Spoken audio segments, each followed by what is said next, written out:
This is part 1 of learning Girl from Ipanema. In this video, I'm going to show you the chords needed to play this song in the key of C major.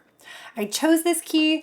I found it to be the easiest one to play on your ukulele. Also, it's in a nice vocal range for female singers. So personally, selfishly, this was also a good key for me. But we also have a lot of our basic ukulele chords. We've got C major 7, D minor, plus some new ones that you might not have played before with chord extensions. I'm going to walk you through all of it. Take your time. You can pause the video. By the way, there's a printout below if you want to look at this at home. Take your time with it. This is available to my patrons. All that information is below. You've got the chord and lyric sheet. You've got your nice chord sheet. And I think it'll be really helpful. All right, so like I said, we're in the key of C major. The original version is in the key of F, or kind of the standard version is in the key of F, but this song is played in all sorts of different keys, as all songs can be played in different keys. But today we're in the key of C major. So with that, we're gonna start with a C major 7 chord. So different from our basic C, now we're doing C major 7. This is our second finger on the second fret, so 1, 2, 1, 2 of your A string. Starting off nice and easy. That's our C major 7 chord. Okay, from there, we're going to switch to a D7 sharp 11 chord. Okay, so our 2 middle fingers are going to be together on the second fret on your middle strings on C and E. Okay, so start there. You're going to land those 2 first. Your pinky is going to be on the 3rd fret of the A string, and your first finger, 1st fret of your G string. Ooh, that's our D7 sharp 11 chord. Now with each of these chords, I do recommend spending a little bit of time with each one, seeing how you get in and out of it. And then if you have the printout, knowing in the chord progression where you're coming from and where you're going, so you can practice these chord transitions. So for example, our first one, we do go from C major to D7 sharp 11 several times in the song. So even stopping here and just going back and forth between these 2 songs, seeing, okay, where is my finger traveling to, would be really fun and helpful exercise. All right, let's keep going. Our next chord is D flat 7 sharp 11. I won't get into the music theory of what the sharp 11 is right now, but if you want to know, let me know, because y'all know I love to talk music theory. Okay, this is, I believe the easiest way to play this is with a half bar. So with my first finger on the 1st fret, I'm going to bar those, the C, E, and A string, okay?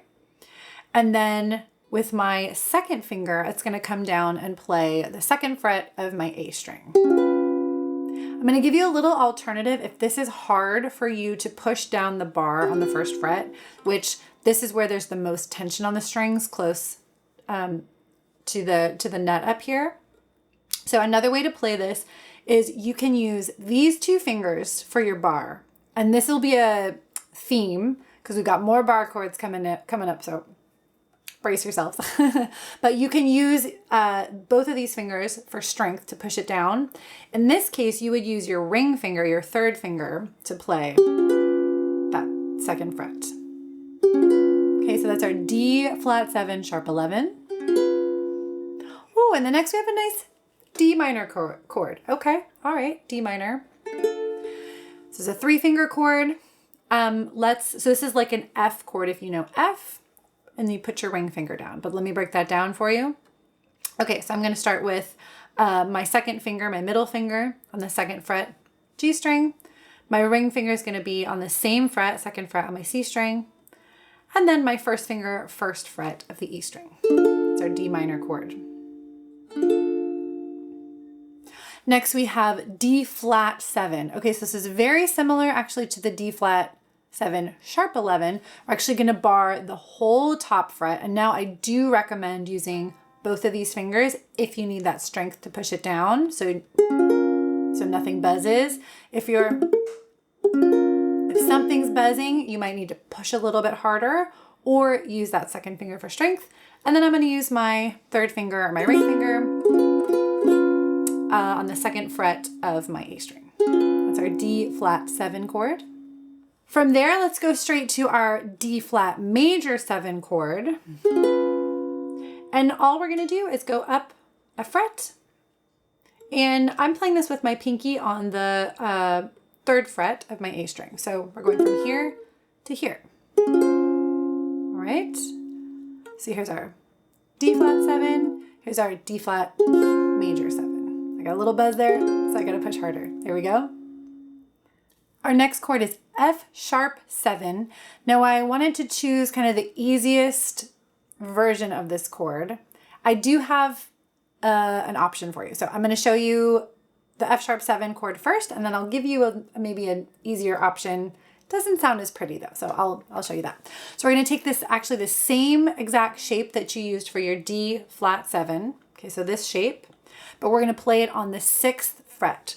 Okay, so you look for your dots. You got a dot at the 5th fret, so you're going to play one above that on the 6th fret. So you're going to bar the 6th fret, and then your ring finger goes on the 7th fret.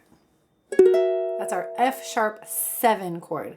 Now you might say to yourself, oh, this shape is a dominant 7 chord shape. Nice. You know what? You could do the same thing if you wanted to make a major 7 shape, but we don't need that for this song. Okay. So our F sharp 7 on the 6th fret. I want to give you a maybe easier variation of that. And that is to play the G shape, but move it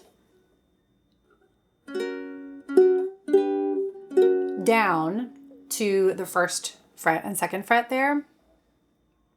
But you wouldn't play this string. Ooh, you could, but it would sound a little crunchy. But you would just play those 3 strings. And that was just an F sharp chord. Next we have a D flat minor 7. We're just going to bar straight across the 4th fret. And again, you can use these 2 fingers for strength. Make sure you're pushing it all the way down. Oh my gosh, a nice little respite here. We've got an A7 chord. Whew. That's a 1-finger chord, y'all. All right, so you're using your 1st finger on the 1st fret of your C string. Nice. Next up, we have a B flat 7 chord. You're going to bar the 1st fret. Again, use that 2nd finger for strength. And you're going to put your 3rd finger on the 2nd fret of your C string.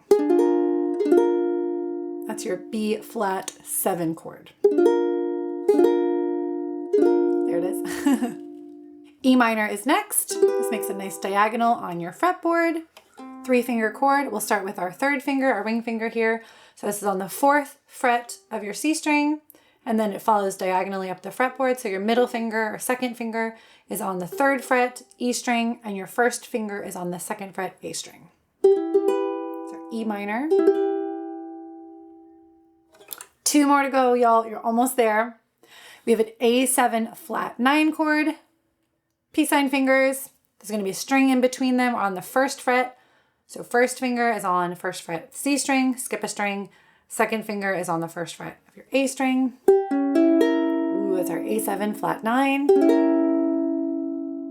And then finally, our last chord, G7 flat 9. You're going to take this shape. You're just going to jump over to the other set of strings. Okay, so now you're on the 1st fret.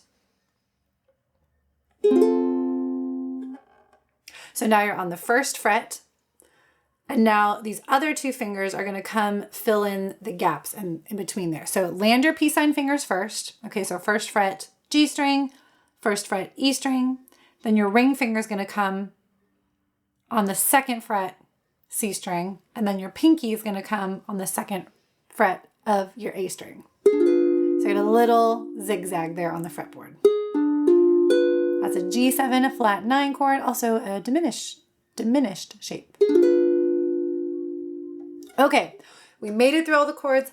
Please spend some good time with those, getting them under your fingers. You can look at your lead sheet if you've got the printout, see the chord progression there, go back and forth. So a good practice exercise would be going back and forth, just pick 2 chords that are right next to each other and just play them back and forth like 8 times in a row. Great practice exercise. Another practice exercise is the tap method, which I will link to above. Great exercise for learning new chords. Okay, we made it through the chords. I will see you in the next video. We're going to talk about the bossa nova rhythm, playing that on our ukuleles. All right, cheers. I'll see you soon. Ukulele wine time.